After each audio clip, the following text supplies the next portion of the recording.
This is, of course, a very, very big day, and I got to believe there are people who are positively giddy. How about the woman who authored the bestseller In Trump We Trust, E Pluribus Awesome? I would imagine awesome is the way she's feeling today. She's the one and only Ann Coulter, who joins us, I believe, from Washington, D.C., if I'm not mistaken. Hello, Ann. Happy Inauguration Day. Happy Inauguration Day to you. No, Washington would be my idea of hell today. Yeah, me too. I got it. Me too, actually. I like being in a nice, warm studio with TV monitors so I can kind of, I'm like one of these golf announcers. You don't go anywhere near the course. You just kind of call the action, Oh, yeah. All right, how you feeling? You must be, is giddy a good word? Ecstatic, euphoric, optimistic? Tell me how Ann Coulter's emotional state is today. Scared to death. Scared to death? I should be giddy. Maybe this isn't the interview I should be giving, but those better be some good executive orders today. Right. I guess we haven't seen much, but I'm very nervous. He's got to do what he ran on. I mean, I supported him back when everybody else hated him. And why? Because it was the issues. He has a lovely family, but I wasn't writing In Trump We Trust because we got to get Jared Kushner into the White House. That's going to save America. Hey, everybody, vote for Trump. No, it was for immigration and trade. And so far, well, it's not that much different than any other standard GOP's cabinet. Where's Chris Kobach? Totally disloyal to Christie. But he saved the jobs. I'll say that. So far, he does seem very serious about saving jobs, and he's not president yet.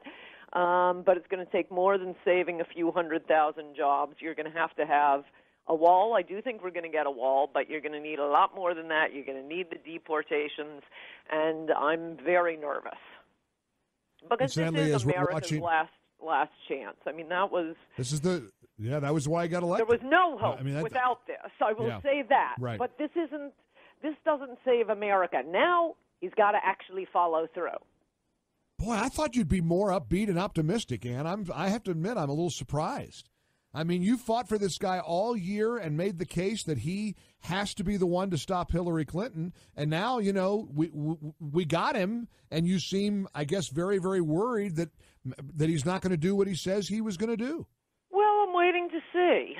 So far, his political capital has been spent a lot more on hiring family members, Goldman Sachs, friends of donors.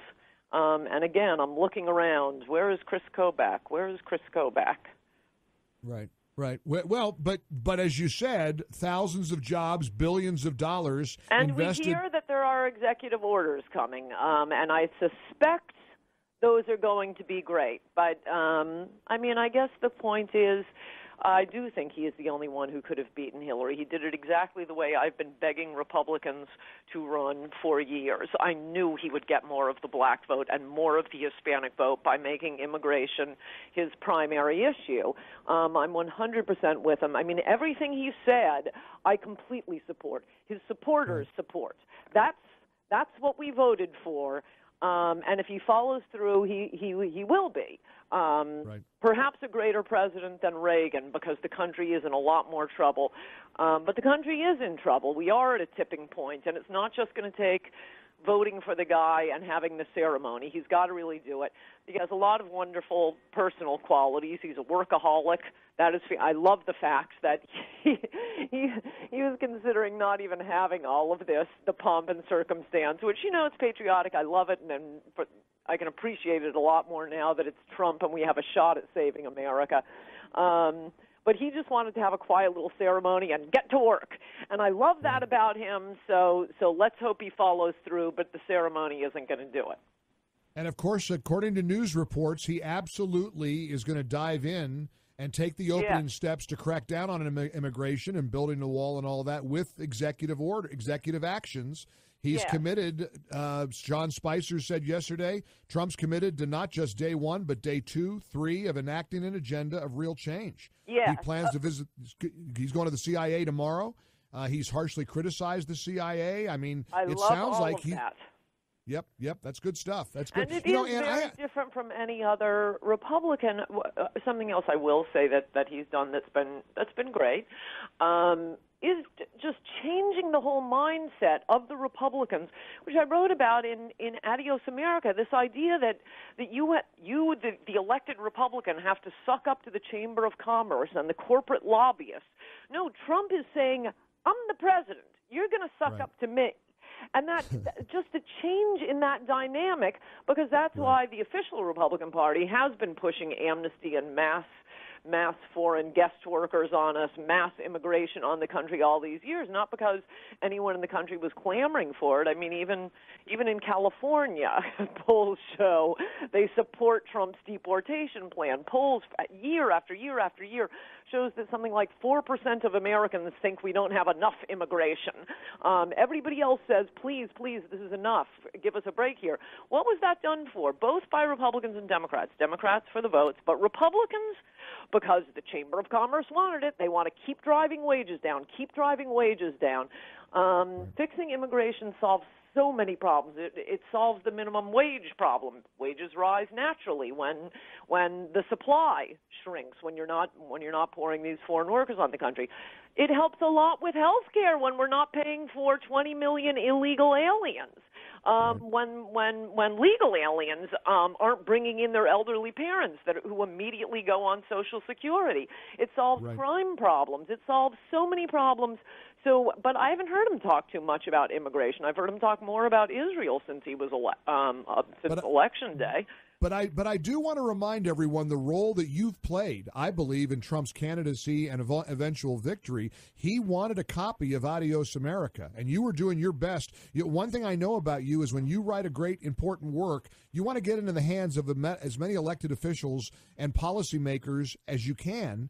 He requested a copy of Adios America, and there are many who have pointed out that some of the positions he's taken seem lifted chapter and verse from your book. And you have to be very proud of this role that you've played with the 45th president of the United States. Yes, that's what got him elected, and other Republicans better learn from that. I knew it would work, and I feel like, emailing some of the other ones and saying, should have listened to Coulter. I begged them to take this issue up. I know. And he is smarter than I think people think. He is shrewder. He knew, hey, there's a $1,000 bill lying on the sidewalk here. Should I pick it up? Whereas every other Republican is saying, no, don't pick up that $1,000 bill. He picked it up. And now he's got to do it, and we may have to keep his feet to the fire on it. And one of the best moments I've had in 2 years is watching you on Bill Maher's show on HBO early on, before Donald Trump was even the glint of a reality as a presidential candidate. And Maher turned to you and said, who do you like of the Republicans up there? Who do you see with the best path to the presidency? You didn't bat an eye. You said Donald Trump.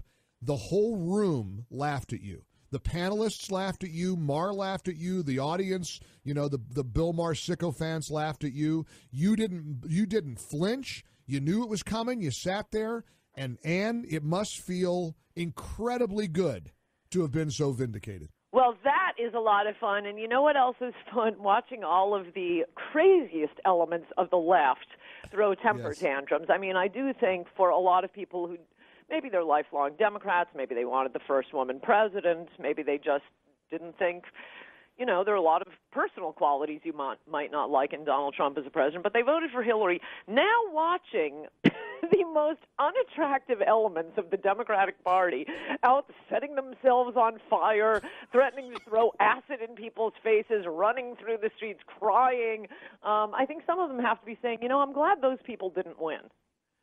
Right. And then, of course, to really put the icing on the cake, I believe Caitlyn Jenner has traveled to D.C. to observe the inauguration. The left will absolutely – that's when their heads will just explode. Yeah, I got to tell you, my head's exploding a little with that one. I hear you. All right, Ann Coulter, you've been right there all along. You were correct about Donald Trump.